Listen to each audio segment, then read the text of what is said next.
Sud Radio Conseil de famille.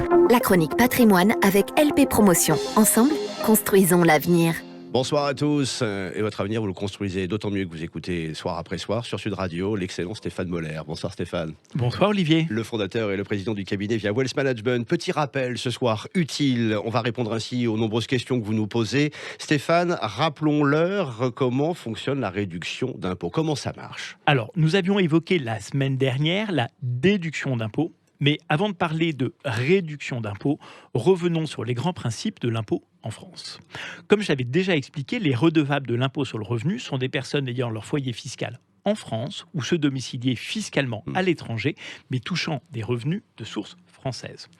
Oui, il porte sur l'ensemble des revenus des personnes physiques composant le foyer. Et il rassemble plusieurs catégories de revenus, les revenus salariaux, les revenus auto-entrepreneurs, les revenus financiers et enfin les revenus immobiliers. Oui, et il existe des charges qui, associées à ces revenus, peuvent minorer la fiscalité des contribuables. Il y a donc des manières de réduire cet impôt. Et oui, je rappelle les 3 axes sur lesquels on peut travailler pour minorer l'impôt. 1, les déductions d'impôt que nous avons vues la semaine dernière.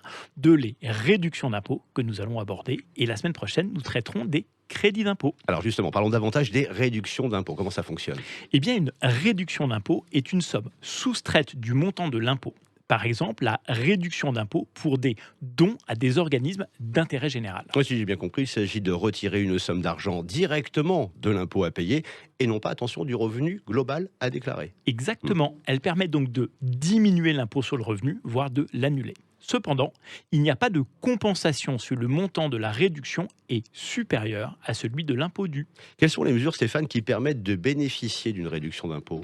Alors, par exemple, les dons aux associations d'aide aux personnes en difficulté, dont la réduction est égale à 75% de la somme donnée, des dons à des organismes d'intérêt général à but non lucratif, des dons ou cotisations à un parti politique, des investissements locatifs, mais aussi le Girardin industriel qui permet de déplafonner les niches fiscales. Tous ces exemples sont autant de vecteurs de réduction d'impôt. On l'a déjà évoqué, mais expliquez-nous, Stéphane, comment des investissements immobiliers permettent une défiscalisation. Alors, effectivement, les investissements locatifs dans l'immobilier neuf ou ancien permettent une réduction d'impôt sous condition de zone et de plafonnement de loyer. C'est le cas du dispositif Pinel, sur lequel on était revenu longuement, qui permet une réduction d'impôt entre 12 et 21%. Je pense également au dispositif Censi-Bouvard. Oui, le dispositif Pinel permet une réduction d'impôt sur le revenu aux particuliers qui acquièrent et mettent en location un logement neuf. Et le calcul du montant de la réduction d'impôt Pinel est fait à partir du prix de revient du logement neuf ou en état futur d'achèvement. Pour mémoire, 12% pour un engagement de 6 ans, 18% pour un engagement de 9 ans. Et rapidement, Stéphane, le Censi-Bouvard ? Alors ce dispositif, depuis 2009, permet une réduction de 11% d'impôt pour l'acquisition d'un appartement dans une résidence de service. On y reviendra, c'est très clair. Merci infiniment, Stéphane Moller. Chronique à retrouver en podcast, sudradio.fr. Vos bonnes questions sur le blog de Conseil de famille, conseil au pluriel, -2-famille.com. C'était Sud Radio Conseil de famille. La chronique patrimoine avec LP Promotion. Ensemble, construisons l'avenir.